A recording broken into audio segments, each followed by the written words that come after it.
What we are told about debt is that, yes, it's high, but we have a plan to bring it down over time, so there's no problem. Why are the politics wrong?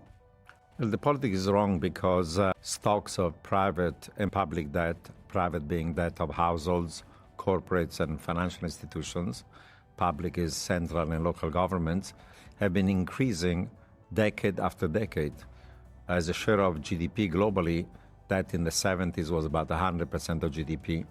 By 1999 was 200% of GDP. Last year was 350% of GDP and rising. In advanced economies, 420% of GDP and rising. In China, 330. So we have a mountain of debt, and many institutions, some parts of the household sector, some parts of the business sector, some financial institutions, some governments, some entire countries are insolvent. Given their income, they're not going to be able to pay back their debts. I call them zombie institutions. Until recently, even those who had debt ratio that led to insolvency could survive because we had very low interest rates. Today, unfortunately, we have the increase in inflation rates. It's double-digit rate in the United Kingdom and Europe. And central banks have to fight inflation by increasing interest rates. Short-term interest rates, and that leads also to increase in long-term interest rates. So mortgage rates are rising, credit card interest rates are rising, auto loans, student loans, business loans, and so on and so on. So those institutions that could barely refinance themselves now are facing massively increasingly debt servicing at a time where the economy is contracting, we're entering a recession, and we have inflation. So it's about a triple whammy. There are people who say this is a con, that governments can just print money, cancel their debts effectively. Mm-hmm. Why doesn't that work?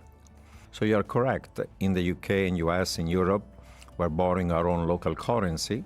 And if you had a bout of unexpected inflation, inflation can reduce the real value of nominal debt at fixed interest rates of long duration. But it's a tax. We're taxing creditors and savers to redistribute income and wealth to those who are borrowers and debtors. And it's a tax that actually is not even decided by a parliament or by a political government, but is decided by the central banks. So I do believe that actually, given the rise of debts, private and public, we are in what economists call a debt trap. There is so much private and public debt that there'll be an incentive to try to wipe it out with a bout of unexpected inflation. We don't want to raise taxes enough. We don't want to cut spending enough, so we're going to use the inflation tax to resolve this problem. It's a form of default, however.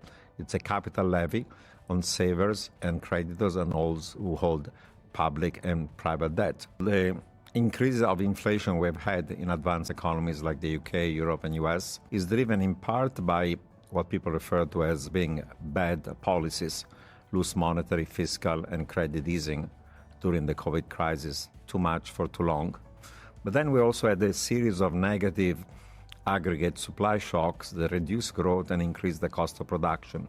The first one was the impact of COVID on production of goods and services, on the supply of labor, and on global supply chains. The second one was the impact of the Russian invasion of Ukraine on commodity prices, oil, natural gas, food, fertilizer, industrial metals. And three, the zero COVID policy of China has led to further global supply bottlenecks. So it's a combination of bad policy and bad luck. In the case of the UK, there was also a self-inflicted wound because the decision of Brexit reduces potential growth from about 2% to maybe 1.5%. It increases the cost of production. You have less migration, you have frictions in international trade, and therefore it's also a stagflationary process. So on the supply side, we have these shocks, but over the medium term, there are other shocks that are medium-term stagflationary. Deglobalization, reshoring of manufacturing to high-cost countries, friendshoring, aging of population, restriction to migration, decoupling between US and China, global climate change, pandemic, cyber warfare, weaponizing our currencies as a tools of national and foreign policy, a backlash against income and wealth inequality. These are all factors that are more medium term. They're all stagflationary. They reduce potential growth. They increase the cost of production on the supply side. On the demand side, central banks are saying we're going to fight inflation at any cost, and we're going to go back to 2%. But in my view, they're not credible. They're going to blink, they're going to wimp out, because if they try to raise interest rates to fight inflation, not only they cause a hard landing, a recession, and it's not going to be a short and shallow recession, it's going to be a severe one, but then they have a crash of the stock market, a crash of the bond market with interest rates going much higher, a crash of credit markets with the interest rates on private loans rising significantly, and that economic and financial crisis is going to be so damaging, they're going to blink, they're going to monetize deficits, and as I said, if you cannot raise taxes, cut spending, you have to use the inflation tax.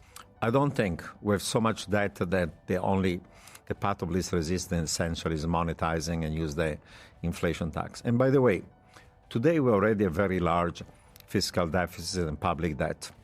But in the next few years, we'll have to spend more on defense and national security because we have on one side the Russian bear who's a threat in Europe, but also the rise of China is going to imply that NATO is going to have to pivot towards Asia.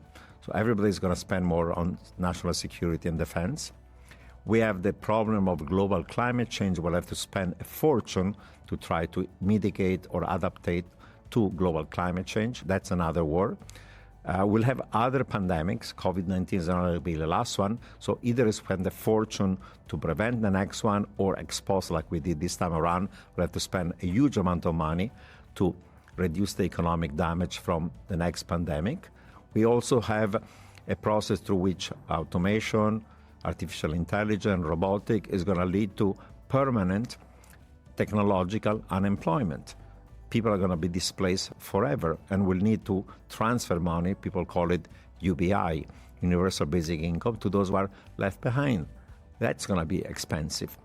And we're also going to have now a backlash against liberal democracy because there is rising income and wealth inequality, there is economic malaise, the middle class are squeezed, the poor are squeezed, and therefore our fiscal policy will have to be pro-labor, pro-workers, pro-unemployed, pro-minorities. There is a lot of greenwashing, there's a lot of green-wishing, there is greenflation because to produce the green metals you need a lot of fossil fuel energy that makes costly to produce electric vehicles, electric cars, and these green metals.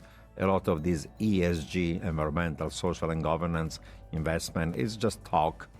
You know, every corporation, every bank has a report on how to achieve net zero, but they're produced by their own publicity and PR departments. There is not much substance to it. And think of it this way. Why is it so hard to deal with global climate change? I think there are at least 5 types of constraints to doing the right thing. Number one, in many countries, take the United States where I'm coming from, half of the country doesn't believe in climate change or human-induced climate change. So when Republicans are in power, no policies to address it. Number two, there's a conflict between young and old. Older people are not going to be around where all the damage occurs. The young people are going to live for another, several decades. The young don't tend to vote, the old tend to vote. The costs are in the short run, the benefits are in the long run. Internationally, there is what people call the free rider problem. If a country does all the effort to reduce their emission to zero, net zero, there's massive costs, but if nobody else does it, then the pollution is global, and therefore there is no benefit. And forcing 200 countries to agree to go to net zero is mission impossible. Problem number 4 is a conflict between advanced economies and emerging markets. We're telling China and India, cut your emission to zero like we want to do in the next 20 years. And they respond and say, you folks in the West, you created this problem, 200 years of industrialization, 90% of all greenhouse gas emissions stocks, historically cumulative, come from the West. Now you're telling me stay poor, don't become rich, and cut my emission to zero when I'm still poor. No, I'm not going to do it. For the next 20 years, I'm going to increase my emission. When I'm richer, maybe I'm going to start to think about it, unless you bribe me, unless you give me subsidy. The subsidy needed to convince poor countries to do the right thing are about $1 trillion per year, what was agreed in Glasgow or Sharm el-Sheikh is spare change, $10, $20 billion. No emerging market is going to do it. Final conflict is geopolitical. In a world of geopolitical conflict and rivalry, US and China don't agree on global security, they don't agree on pandemics, they don't agree on what to do with trade, they don't agree on what to do with financial stability, and they don't agree on climate change. Final point. My former colleague at Yale, Bill Nordhaus, got the Nobel Prize in Economics a few years ago for his work on the environment. He says that to achieve the Paris targets about increasing temperature not more than 1.5, the average global carbon tax should be $200 per ton. Today, what's the average globally? Is $2 per ton. In US, even less than that. In Europe, maybe 5 or 6. Let me ask you, which government in the world is going to increase carbon tax from $2 to $200, a 100 times increase? No one is doing it. The contrary is happening. Now that the energy prices, gasoline, diesel, natural gas are sharply up because of what's happening in Russia, Ukraine, everybody is cutting fuel taxes and carbon taxes. So we're doing the opposite of what's necessary to induce people to move away from fossil fuels towards renewable.